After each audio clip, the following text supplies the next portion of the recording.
Spooky season is just around the corner. In today's episode, we are talking about Halloweenie Lands at theme parks. Halloweenie! Let's go!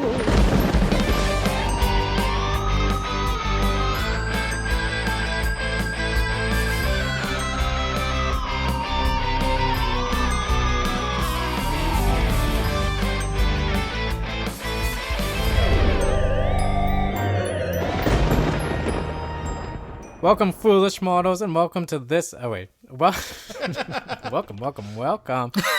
to this episode of Parkgoers Go, your go-to podcast for all things theme parks and all things Halloween-y. Weenie. And weenies are actually a industry term, so that's fun. It is. Oh, we should have done that. Halloween. Halloween Scary weenies. theme park weenies, which I can only think of like two, maybe. Probably the dragon at Gringotts. Tower the scariest weenie of all. Missed opportunity. The tallest weenie as well. Okay, so we can chill with that. Biggest weenie. The biggest weenie in the whole park. Oh boy. Before we get started, I'm your host, Nate. I'm Logan. And I'm Dustin. Boo. Wait, boo like a ghost or boo as in like you stink? I guess we'll never know. I guess we'll never know. A little bit of both. A critical ghost. On today's episode, we are going to go over some Halloween. Oh, well, actually, no. We are going to go over some semi-spooky themed lands, or ones that we have dubbed a little Halloweeny, and kind of just talk about them. You're a little Halloweeny. On today's episode, we're going to be going over the Wizarding World of Harry Potter, Wizzies. Dark Universe, and the upcoming, to be dubbed Villains Land. Name pending is what I'm trying to That's say. the spookiest part is what is it going to be called? It's going to be called Scary World. It's going to be called Weenie Land. Who's going first? Should I go first? Should we start with Wizarding World? Yeah, you can go first. Okay, we'll start with Wizarding World. Wizarding World is probably the least scariest, so that makes sense. So Wizarding World, obviously Harry Potter. We chose this one because Witches. well, no. Yes. Witches are No, not that's part of it. a little. That's a pretty big part of it. I mean, the Harry Potter franchise has, starting from Azkaban, has taken a darker turn. So I guess some people are actually terrified to watch that movie. Listeners, you tell us, are witches associated to Halloween? Yes or no? Yes or no? I think that's a stigma that we don't want to support. I think that there's a resounding yes. But I would also take umbrage. Guys, I'll take umbrage with what Nathaniel said. You see Harry Potter reference. I would say that there was, especially the end of the first movie is horrifying. A guy living in the back of another guy's skull, and then when you touch his face, he melts into ash. Yeah. That's kind of scary. And the basilisk is scary. Yes. I guess you're petrified. right. What you I guess it talking didn't. about, I guess it Azkaban? didn't start at 3. Anyway, was so always the there. Wizarding World opened in 2010 in Universal's Orlando's Islands of Adventure, with the Hogsmeade and Hogwarts area, and then later in 2014 they had the second phase for the Diagon Alley. Diagon Alley. Yes, we're gonna get to that in a second. Foreshadowing. Yes, we're gonna focus more on Diagon Alley for this episode because it is the spookiest. But I did want to touch on the Hogsmeade section a little bit because when it comes to Halloween and spookiness, it does have some elements there. They in the past, not this year, I don't think, they used to have like a dark arts projection show on the castle. I don't know if they're doing it this year. Oh, the projection. Yeah, the projection show. Well, the heavy focus on dark arts, dementors, Death Eaters, and all things scary in the Wizarding World of Harry Potter. Yes, and that usually plays around Halloween. But also during Halloween Horror Nights, which is returning this year for sure, and they've done it the past couple years. They also have Death Eaters roaming. That is not at that park. So let's just immediately pivot to Diagon Alley. So all you get is a projection show sometimes. Yeah. But not this year. Anyway, so going back to Diagon Alley. Diagon Alley is I think the spookiest section of Harry Potter, mostly because they have Nocturne Alley, in my opinion. I'd agree. Nocturne Alley. Nocturne Alley is but real quick, as I was saying before, in Halloween Horror Nights, they do have the roaming Death Eaters, which is really cool. And then also, this is a really cool place in general to go during Halloween Horror Nights because it's super dark, very low crowds. Wait times are great.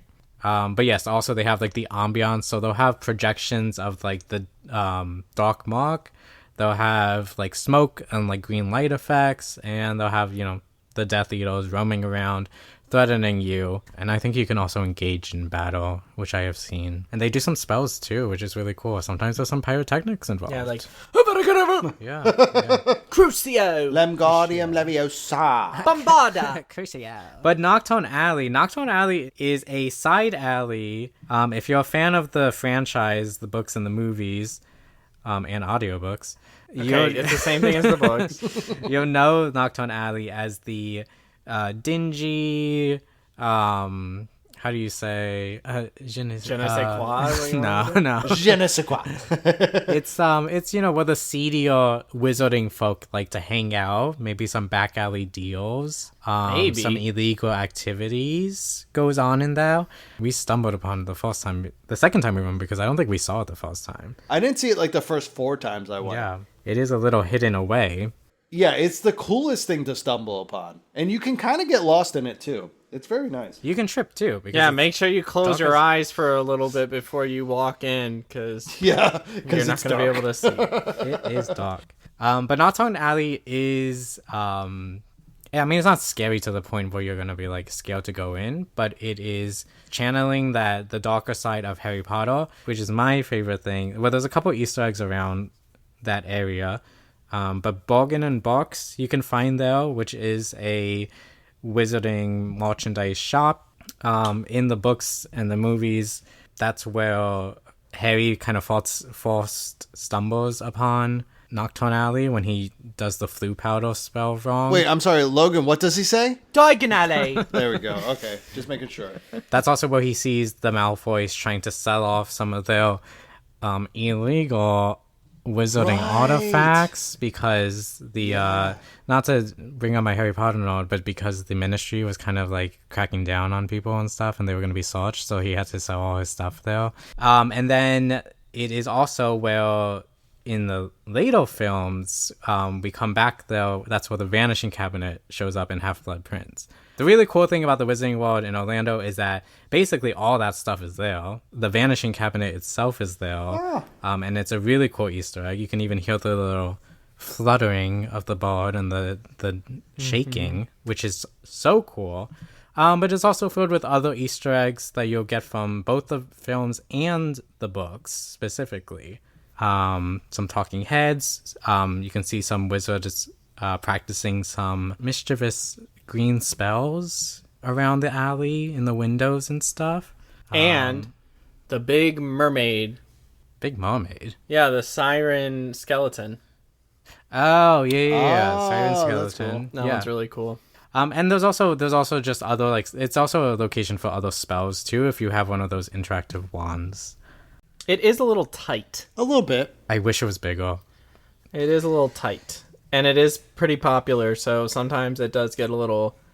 Especially the shop is very tight. I do want to add on to the Easter eggs outside of the world of Harry Potter, which, as we know from past episodes, Harry Potter, at least Diagon Alley and Nocturne Alley, took the place of the Jaws ride, which is, very sad, but also we got something really cool that's new. But in Nocturne Alley in particular, there's 2 references to the Jaws ride. One of them is that there's a giant pair of shark jaws in one of the showcases in one of the buildings.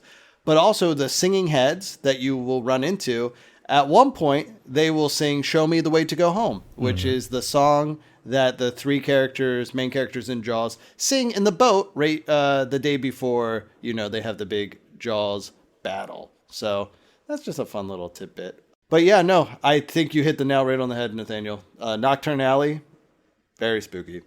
Very spooky. Very spooky. Indeed. Highly recommend. Spooky. And when it comes to the Harry Potter world, I think the only other spooky parts I can think of is in Forbidden Journey with the Dementors. Oh, and the Whomping Willow. Yeah. Oh, and the Whomping Willow's spooky too. Oh, and the spiders. Okay, so there's some spooky stuff in that one. You go into the Forbidden Forest. You get the Devil's Snare.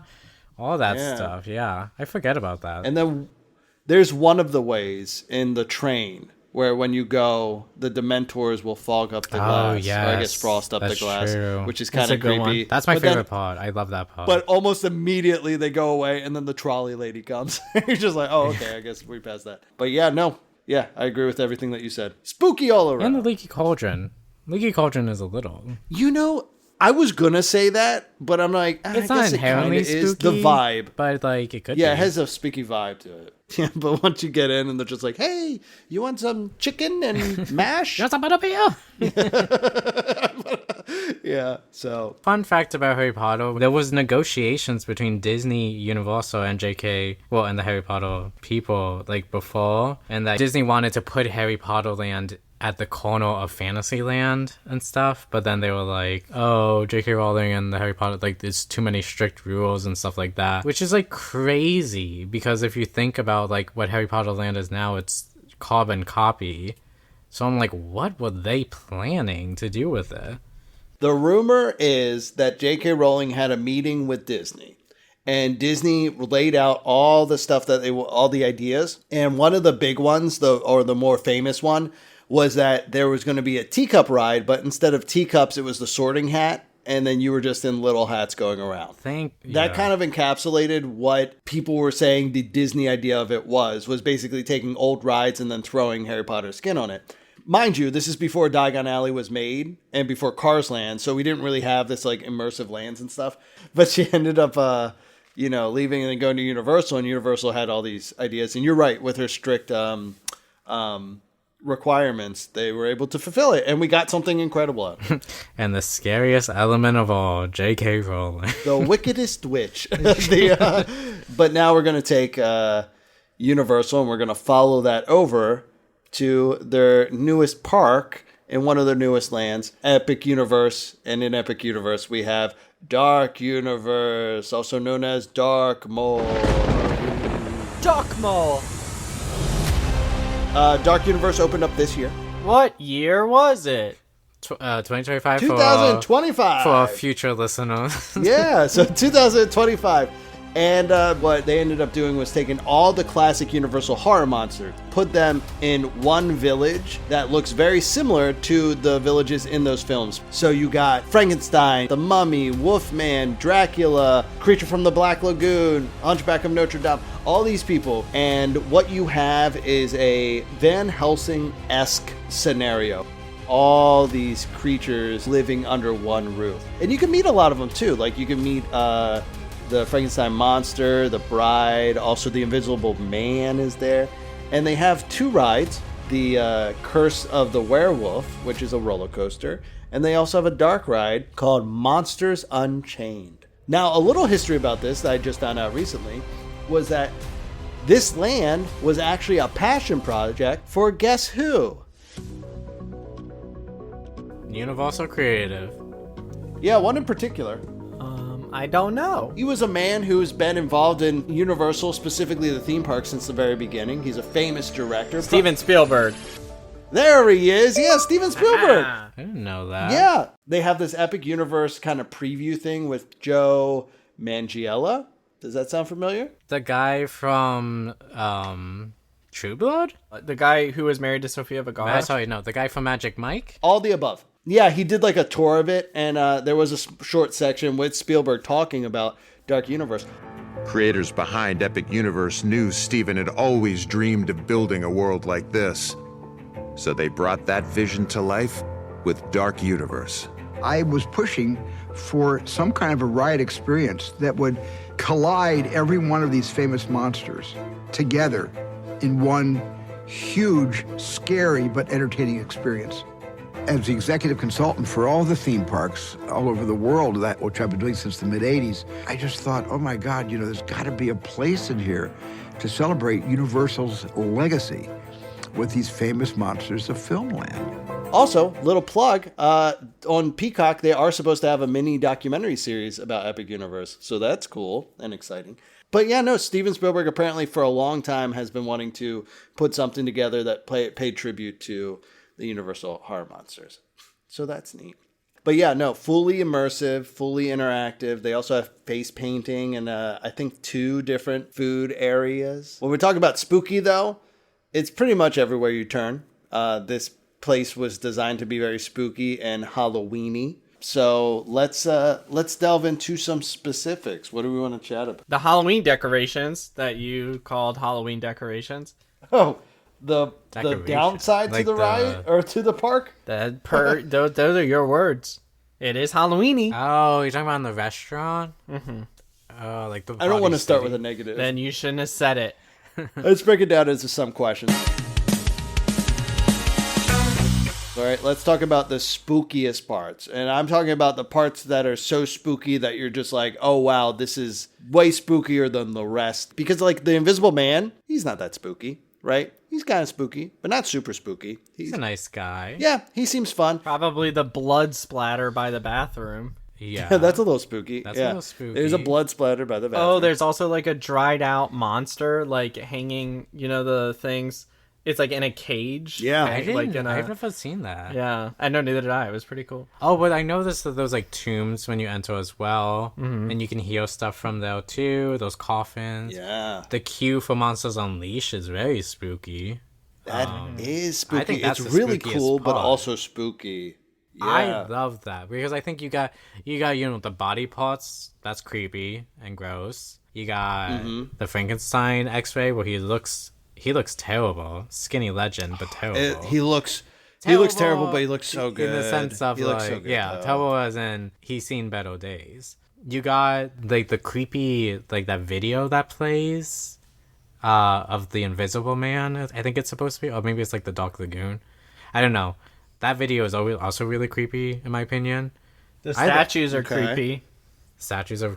I love those. You know what's funny too is that on the ride, when you ride the ride, you know what the spookiest part for me is that I actually adore. It's when the Ego part that gets devoured by bats. No, that's gross. No, at the very beginning with Fan of the Opera. Oh, that part was creepy when he plays and then kind of reaches out to you. Yeah, that's really good. That part is creepy. Mm-hmm. You do get pretty close to a lot of them.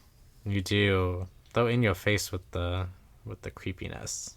Yeah, and then I think another spooky thing that once again goes above and beyond is the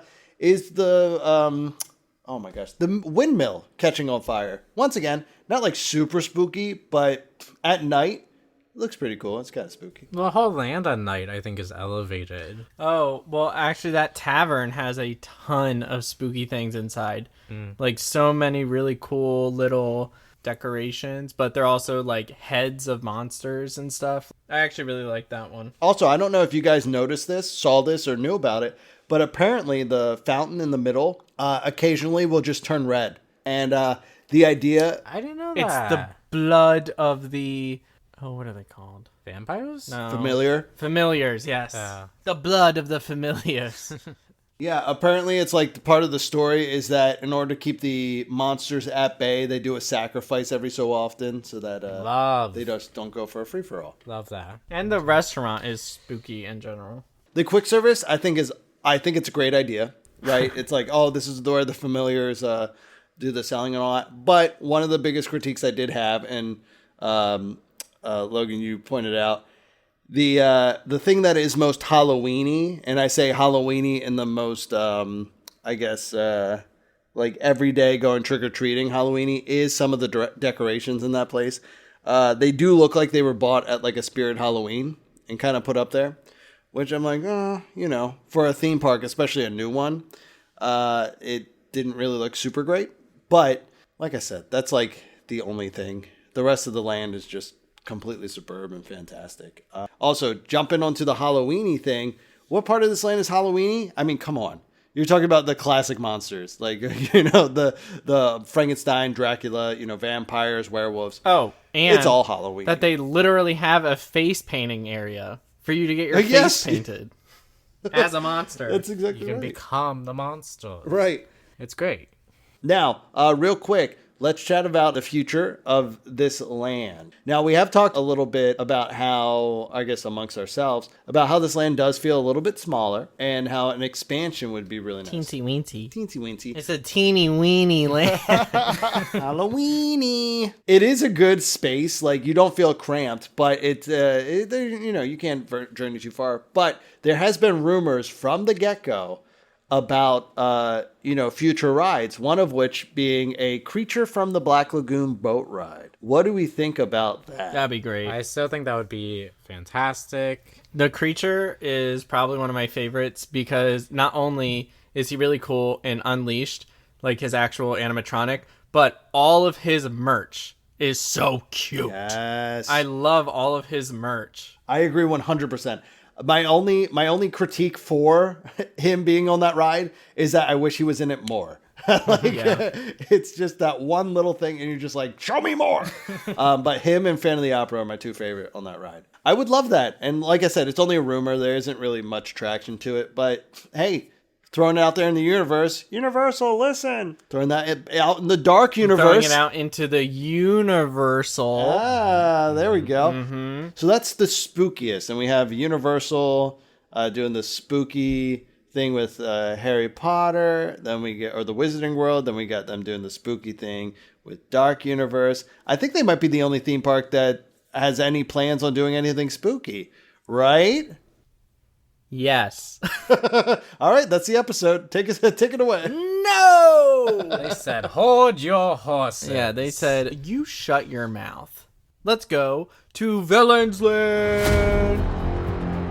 Official name TBD. If you didn't know, Magic Kingdom's Villains Land was first shared in D23 in 2024. And there's obviously a ton to be revealed, but this is what we know so far. So during D23, they did share that there will be 2 major attractions, and then, of course, dining and shopping, and that they are already doing some preparations for it. Apparently, during D23 Brazil, they further provided backstory, and the lead Imagineer, Michael Hundigen, said, in a story, a mysterious spell is being cast, summoning all these villains from every realm. In this land, the heroes, they don't come to save the day. And there may not be a happily ever after.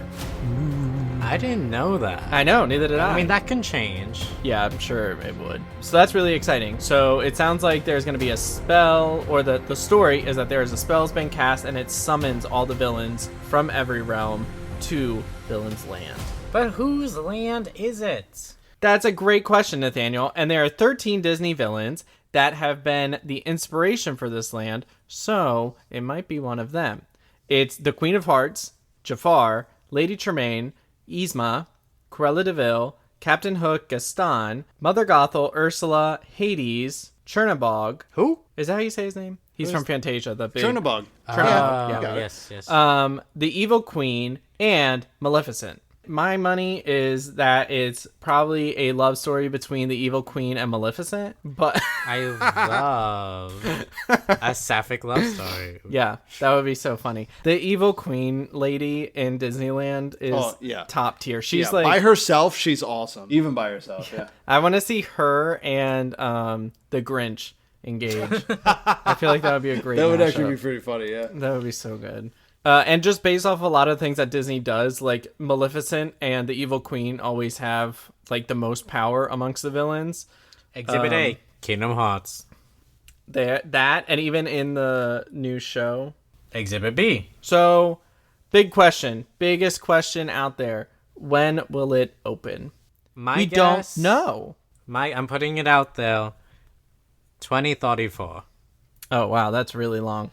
That's just remember that we have Tropical America's opening year, which was confirmed. You mean Pueblo Esperanza. And construction this year starting fall, but not to open until 2027. So that's like 2 years. That's not too far. And then we have Cars Land construction that's supposed to begin this year. So thinking potentially starting. I mean, it would be awesome if it started 2026. I'm thinking like launch or opening date like 2030 earliest. Don't forget they're also revamping Hollywood Studios. They're busy. They got Yeah, I guess stuff. they did break ground there. Well, I think Villains Land is part of Disney's long game, where I think they understand, especially with Epic, when Epic opened so quickly, that they're like, oh, Universal's going to be taking some big swings in the years to come. So I think they are playing like, oh, we're going to focus on cars, and then we're going to do this, and then we're going to do that. And I think Villains Land currently is at the end of that list. So, which isn't a bad thing. I would very much like them to take their time with this, especially since it's so close. About an Epic expansion before. Yeah, well, I mean, when Epic starts to announce their expansions, like I said, Disney needs something in the bag, and we're already going to be excited for this. So once Epic starts opening expansions, then I think Disney's going to be like, oh, okay, well, Villains Land's going to open now. I do think it's going to be a race, not a race so much in the long term, but like a race whenever there's an announcement. Because right now it does seem like every time Disney makes an announcement, Universal's like, oh, we got something else too. So I think it's going to be something like that. Yeah. Whenever one does it, the other one does it. I am most interested in learning what they are going to do with these rides. I want to know attractions. I want to know what the weenie is. Show me the weenie. According to the concept art, it looks like it's going to be a castle. But... I know, but whose castle is it? What is the story here? So let's chat about this a little bit. Well, we do know that Disney revealed Disney legend and former animator Andres Deja, who is best known for bringing up some of the most iconic villains on screen, such as Gaston, Jafar, and Scar, that he will be officially consulting on the project. We said that in the last episode. We brought that up last episode. Yeah.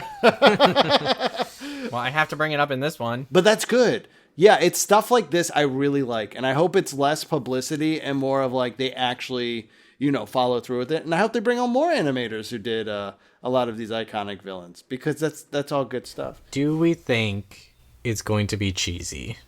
I don't think so. No. I think cheesy's not the right word for it. Judging by the concept art, and we all know how concept art, changes over time and how sometimes it expands the scope of it. I think they are going to go, and I kind of hope they go for more of a Animal Kingdom layout than they do other parks. I hope that they set it up so you can get lost in this area. I hope that you can find different things. Very similar to how we were talking about like Nocturne Alley, how like, you didn't notice that before, but now you do. I hope there's a lot of interactive stuff. And it does seem, like we talked about last episode, it is French-inspired. What was it? Novella? Art Nouveau. Yeah. Architecture. Yeah, and it looks like the foundation of it is going to reflect more Maleficent than any other villain, at least currently. Yeah. So who knows? I mean, we got some crows. We do have Maleficent's dragon there. It looks like a roller coaster off in that corner in the left. In the concept art, yeah. Yeah. Even at the bottom. Art. And if you look in the bottom, too. Dark shards, lava rock. And it looks like some water, maybe like Herculean soul bath. I didn't think about that, but that would be cool. That's what it looks like right there. And then it looks like a castle and then another castle or building. No, I think to the right is more like a little town where you would find like Gaston and stuff, right? Mm-hmm. But if you look at the Briars are not only Maleficent, but you can also incorporate Scar into that. I mean, the color scheme of all this, you see the greens and all that, be prepared kind of vibes. So it's this concept art is doing a lot of work and a lot of heavy lifting, but I think it's hitting a lot of the key points. Now, like I said in the past, I do think this was a misstep putting this out here so early, because I think people are going to get hyped up about this. So if they do start to change things and it's not as good as this, then it's just like, because we all know Disney fans, but it's very promising. So that's good. Yeah, I'm super excited. And just seeing thinking about what they can do or what they do with Disneyland, Not So Scary. And then thinking about the new show here, like they know how to do it. Like they obviously have the concepts. For me, I think they're very cool. Well, that's kind of my point though. Like I think that doesn't Disney can go to me though. I think they can go to it. I think Disney has shown in California that they can do spooky pretty well. But I've also seen them go the other direction and do spoopy with Mickey's Not So Scary and the Villains After Show. I personally would call the Villains After Show a little bit cheesy. cheesy in the sense that this isn't supposed to be scary.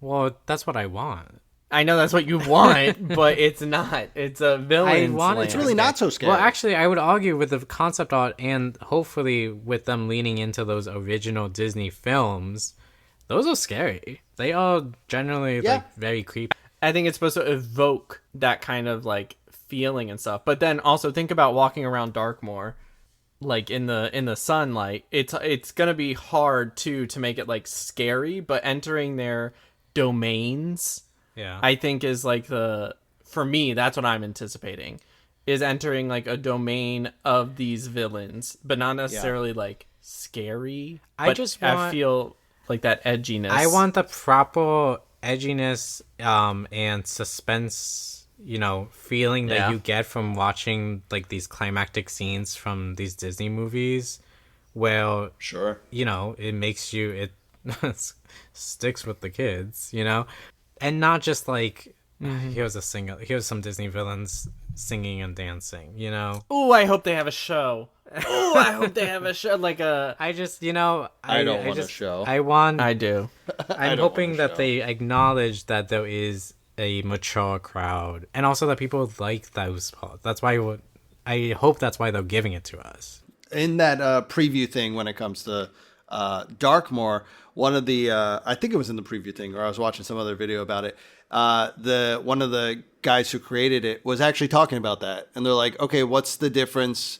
Do we want this land to be scary? Do we want it to be creepy? Like, to what level? And they said that the idea that they had was basically when you go into this land, it's not so much, oh, these monsters are going to scare you. It is more of like, oh, you're kind of like a monster. So it's just like, oh, okay, you're accepted into this place. Mm-hmm. So nothing's there to jump out and scare you. It's just like, oh, come meet Frankenstein, come meet the Invisible Man, come meet Igor. And I think that's the vibe they're probably going to give. I think they're going to try and go for that edgier kind of thing and not so much water it down as much. But, I mean, we'll see. Looking at that roller coaster, though, if it is as extensive as it seems, then that does seem like they're aiming pretty high.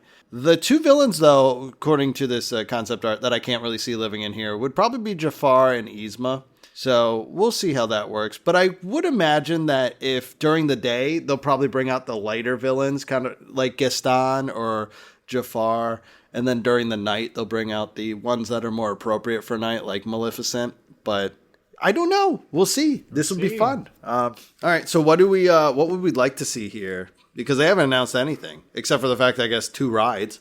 But what are we thinking? I think 2 rides, a food place for sure. I would love an interactive restaurant. Yeah, something like that. Maybe a quick service. You know what I hope for restaurant-wise? What? I hope all this is spooky, all this is scary, and all that, right? But then all of a sudden, right around the corner, they have that restaurant from Emperor's New Groove, and Kronk's like the chef. I would love that. And then you can get like spinach puffs and stuff. It's just like a little lightness in the darkness. Everything is bug shaped. That would be cool. I would love to see incorporation with like the Halloween, for not so scaries and stuff like that. And I don't know, I'm not sure if they show it in the movie, but we do see the inside of Maleficent's castle at one point. And in the same movie, we see like the grand hall of Aurora's family, because they have the birthday or the christening or whatever it is. So I wouldn't mind them having a grand hall kind of restaurant that's more dark and dingy, like it's in Maleficent's thing. That'd be pretty cool. So basically it would be our guest, but I was gonna say I would love something like that would be so cool. And then I'm sure like the tavern in Beauty and the Beast. Well, no, they already have that, don't they? They have Gaston's tavern already. So yeah, I mean they can. There's a bunch, or they just have they have the Leaky Cauldron over in Universal, and then they can have the Black Cauldron here, where it's the same thing except for they just renamed it.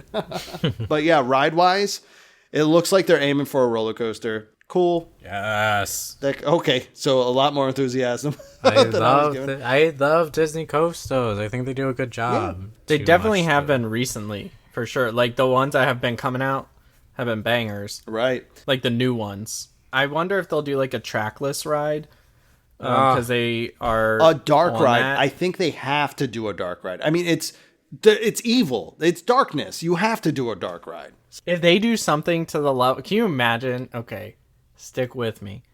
They have where if we're sticking with this like realm, like it's a spell and they're all being pulled in, like a dark ride where as you're like going through, or not a dark ride, but thinking Rise of the Resistance, but like each time you're like going, it's like the portal, and then when they come in, it's like pulls you into like their Something else. domain thing, like, and that villain is like highlighted, and you're like going in through something that's like very much them, and then you're going to the next one, like seeing all the different things.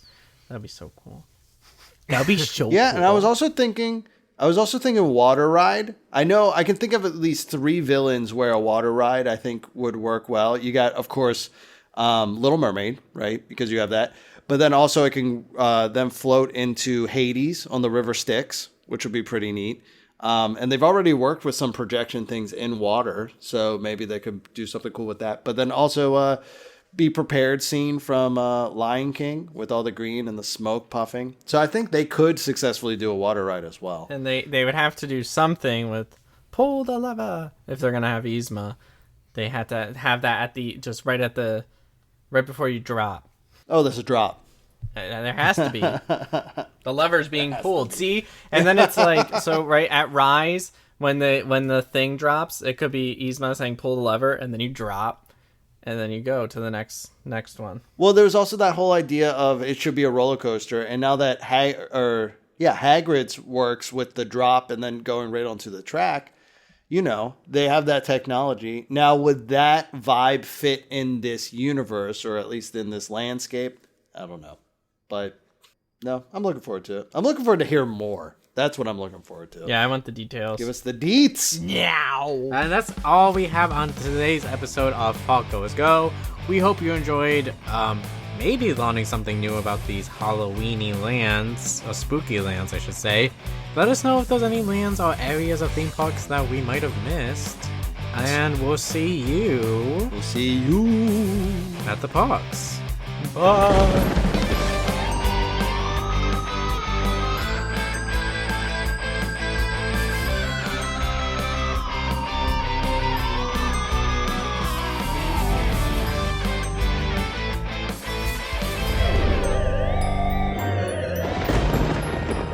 Thanks for listening to this episode of Parkgoers Go. Catch our new episodes every Wednesday, and catch up on our old episodes on Spotify. For any updates and new information about the theme parks or the podcast, follow us on Instagram at ParkgoersGo, or visit our website at www.parkgoersgo.com. This episode was produced by Logan, Nathaniel, and Dustin, and edited by me, Dustin. Our theme song was created by John Riedel. You can follow Logan Nathaniel's theme park adventures on Instagram at Parkgoers. And you can follow me at Mr. Parkgoer. If you'd like to reach out to us, visit our website and send a comment or a compliment or a critique, but not so much the critique. And until then, see you in the parks.